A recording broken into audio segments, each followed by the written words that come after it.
Bonjour et bienvenue dans l'émission Midi à Quimper. Si vous venez de nous rejoindre, nous sommes au bar le Skybury en compagnie d'Éric Garnier. Bonjour Éric. Bonjour. De Rodolphe, comédien.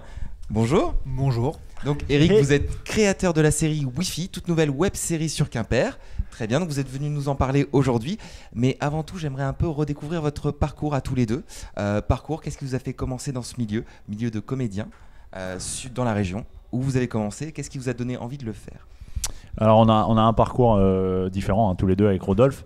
Moi pour ma part c'est arrivé au début 2004-2005 suite à un drame familial. Alors ça c'était pas c'est pas l'instant glamour de l'interview, mais voilà, où je me suis dit que j'avais envie d'écrire depuis un moment des sketchs notamment, et il se trouve que je me suis lancé par rapport à ça. C'est comme ça que j'ai écrit mon premier spectacle. Et puis après ça s'est enchaîné, des rencontres aussi sur le festival Juste pour Rire à Nantes, notamment avec des artistes pas mal du milieu nantais, Kenny Martino. Après moi j'ai rencontré Jeff Panaclock, des artistes comme ça et tout. Donc voilà, et puis le pied à l'étrier, et c'est vraiment un milieu de rencontres. Donc après ça m'a permis de faire pas mal de choses par la suite. C'est les connexions qui vous ont donné envie vraiment de réaliser ce projet? Ouais, c'est vraiment un milieu de connexion. Alors, ce projet-là, c'est quelque chose que j'avais en tête depuis quelques temps. D'accord. Ça fait 3-4 ans déjà, facile, que j'avais ça en tête. Après, c'était comment le faire, à quel moment aussi, parce qu'il faut trouver le moment, l'instant propice et tout, par rapport à tout ce qu'on peut avoir aussi comme autre projet. Donc c'était un petit peu ça, mais après, ouais, c'est vraiment des connexions. Bon, j'ai la chance de connaître Rodolphe depuis un moment. Lui aussi avait une envie de faire quelque chose, on voulait le faire ensemble.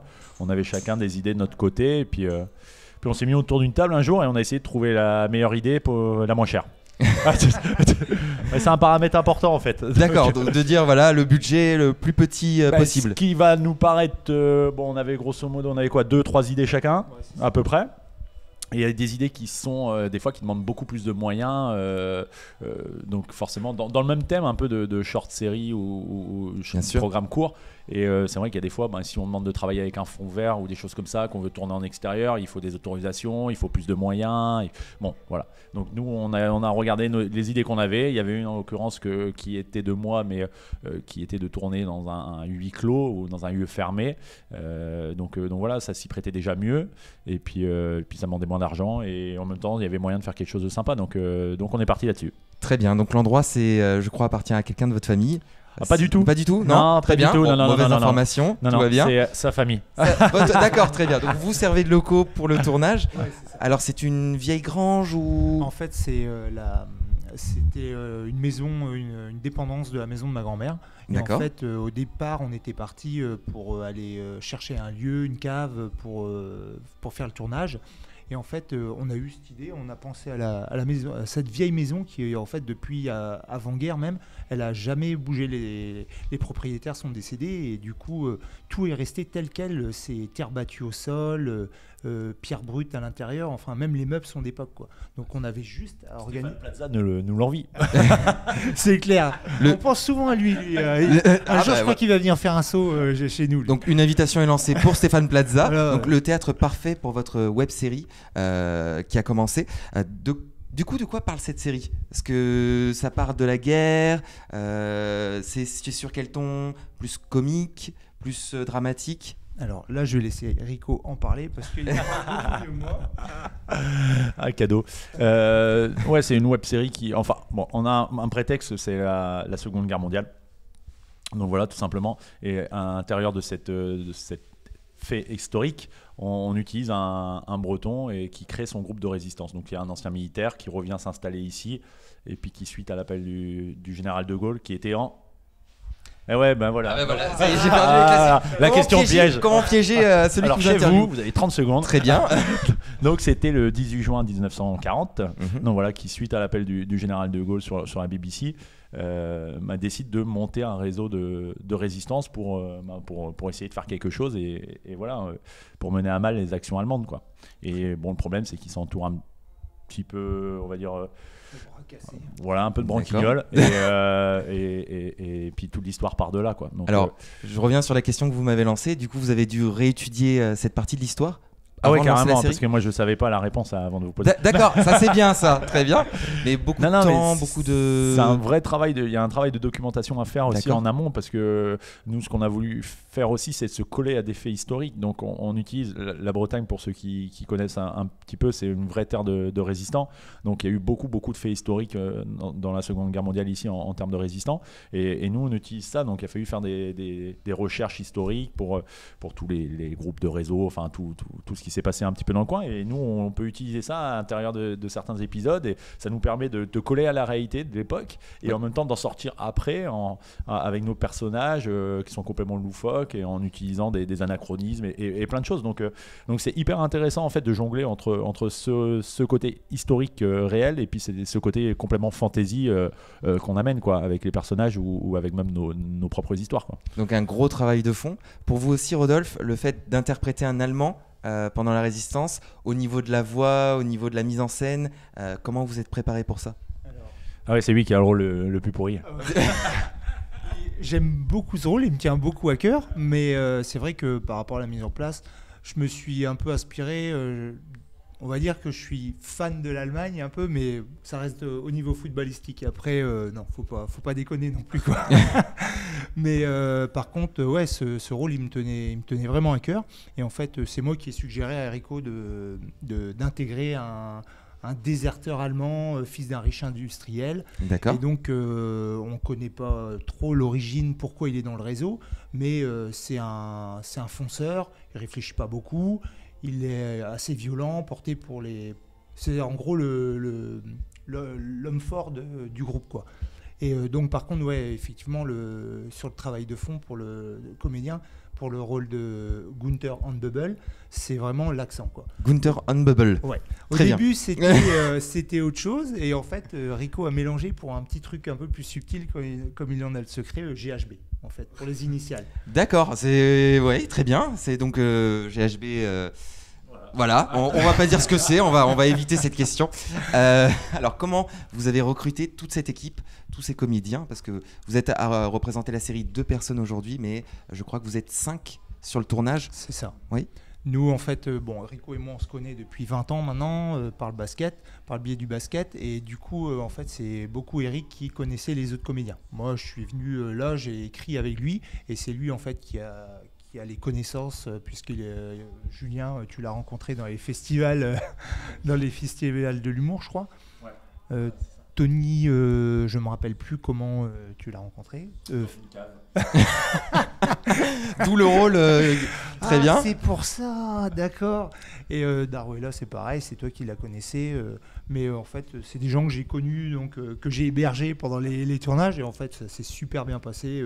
Que des gens sympas, avec qui on s'est bien marré. Il y a eu tout de suite un bon feeling. Mais pour les rencontres, c'est Rico qui... Ouais, non, mais c'est ça, je crois qu'il a tout dit. Bon, que des amis. C'était les moins chers du marché aussi, faut dire ce qu'il est. Ils prennent pas beaucoup en cachet, quoi. Non, ils prennent rien à part de l'aspirine, mais non, la vieille blague de merde. Non, mais c'est vraiment comme je te disais tout à l'heure, enfin, comme je vous disais, pardon. Tu peux me dire, on est d'accord. parti là-dessus, allez, c'est parti. Bon, ça marche, c'est des connexions. Donc, oui. C'est vrai que moi, de par les parcours de vie, en fait, donc Rodolphe, après, a eu d'autres options dans sa vie et a pris un autre chemin à un moment donné, donc avec les familles et tout, c'est plus compliqué. Moi, j'ai pas d'enfant, donc j'ai pu aller un petit peu plus dans le milieu, dans le métier et tout, et ça m'a permis de rencontrer vraiment beaucoup de monde. Et comme il disait, Julien qui joue un des personnages qui s'appelle Barnabé, j'ai rencontré au festival Juste pour rire à Nantes, je crois en 2007-2008, et on a tout de suite eu un feeling ensemble, on s'est super bien entendu et on voulait absolument travailler aussi ensemble, donc on n'a jamais perdu contact. Lui, il a fait la mise en scène de mon premier spectacle, et voilà, moi quand j'ai eu cette idée là, je me suis dit il peut coller dedans, vraiment personnage. Donc lui, c'est un comédien professionnel qui joue sur Bordeaux, qui est dans un théâtre à Bordeaux en permanence, et qui a après plein d'autres choses. Bon là, par exemple, il vient de faire un rôle avec Jean Dujardin dans Brise de Nice, donc il a des petits, c'est vraiment un très bon comédien. Donc on l'a eu, voilà. Après Tony, moi j'avais rencontré Tony aussi parce que sur Quimper, c'est quelqu'un qui faisait des one man show. Donc voilà, on n'était que deux, on peut même pas jouer à la belote tellement on est peu nombreux. Donc bon, je crois que c'est lui qui était venu me parler. On s'est rencontrés comme ça, et puis moi j'ai suivi ce qu'il faisait. On a discuté, et puis c'est quelqu'un qui a beaucoup de projets, qui va à fond dans ce qu'il fait, et c'est génial. Donc aussi, on a pensé à lui pour un rôle, et puis Darwala, c'est juste collé au personnage. J'ai rencontré complètement différemment puisqu'on a travaillé ensemble un été quand on était plus jeunes. Et voilà, c'est pareil, on s'est super bien entendu. Moi, c'est vraiment des métiers de rencontre aussi. Et puis quand on travaille comme ça, comme disait Rodolphe, il a dit rapidement, mais il a hébergé les personnes. C'est-à-dire qu'en fait, on a vécu en huis clos pendant 3 jours. Donc, vaut mieux s'entendre bien avec les gens, quoi. Donc le but, c'est de trouver des personnes sympas, motivées. Alors, beaucoup d'autodidactes au final, donc ça demande aussi un gros travail parce que forcément, on ne connaît pas toutes les choses. Mais ça nous a permis aussi d'y ajouter une équipe technique aussi avec Hugo Mahé. Donc il y a Paul Fourrière aussi, et puis Louise, je ne sais plus son nom, elle m'en voudra. Bon, et voilà, donc Louise Fontaine, bien joué. Oh, check. Oh, c'est excellent. Très bien. Alors, donc, une bande de potes, vous entendez super bien, au-delà d'être chacun avoir une expérience de comédien ou dans le théâtre. Maintenant, sur un tournage, vous avez aussi l'air d'avoir le côté très professionnel, parce que la réalisation est top. Comment ça se passe ? Est-ce que vous pouvez rigoler tout le temps, ou il y a vraiment des moments où vous devez être totalement sérieux, et là, on change un petit peu de rythme sur le tournage ? Ouais, alors là, pour paraphrer certains, on dirait qu'il n'y a rien de plus sérieux que l'humour. Et en fait, c'est un peu la rançon de notre amitié, où c'est pas plus difficile, mais c'est assez difficile de travailler tous ensemble, parce que automatiquement, quand on travaille avec des potes, des amis, voilà, et Rodolphe, je connais depuis 20 ans, Julien, je connais depuis 8, Tony depuis un moment aussi, on s'entend bien. C'est difficile aussi d'avoir des doubles, voire triples casquettes des fois, et de devoir imposer des choses sans se dire, merde, j'ai l'impression d'être un peu le chiant de la bande ou machin, comment il va le prendre, l'ego de chacun, parce que tout le monde a de l'ego quand on fait ça. Donc c'est toujours un peu plus compliqué, mais en même temps, on peut se dire les choses, quoi. Oui. Donc et puis vous connaissez suffisamment pour ça, pour pouvoir aborder les sujets sans tabou. Ouais, voilà. Donc là, on a fait les 2 premiers épisodes, on a fait un travail, on a fait beaucoup de retours dessus entre nous.